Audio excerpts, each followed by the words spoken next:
நிறைய பேரோட இத்தனோண்டு ஃபேவரட். 5 ரூபா 3 ரூபா சின்ன சின்னதா வைக்கிறாங்க. ஒரு விதத்துக்கு நல்லது.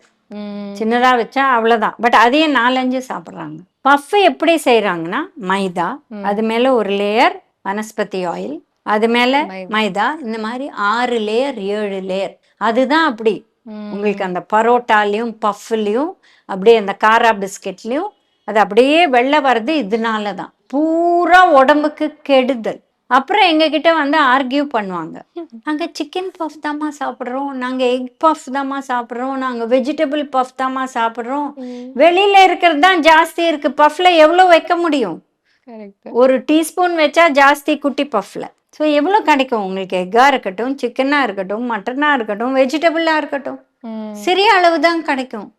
மெயினாக கிடைக்கிறது இந்த வனஸ்பதி ஆயிலும் மைதாவும் தான். இது ரொம்ப ரொம்ப கெடுதல். அண்ட் நம்ம இருதய நோயில வேர்ல்ட்ல ஃபர்ஸ்ட். நம்ம விழிப்புடன் சாப்பிடணும். ரொம்ப ரொம்ப முக்கியம். இதே மாசத்துக்கு ஒரு நாள் எங்கேயோ போறீங்க, ஒரு பப் சாப்பிடுங்க, ப்ராப்ளம் இல்லை. பட் நிறைய வீட்டுல வாங்கி வச்சு ரெகுலரா சாப்பிடுறாங்க. இந்த காரா பிஸ்கெட் அது பஃபோட அவுட்டர் லேயர்ல பண்றாங்க, இப்படி ட்விஸ்ட் ஆகி கிடைக்கும். அதுவும் அதே ப்ராப்ளம் தான்.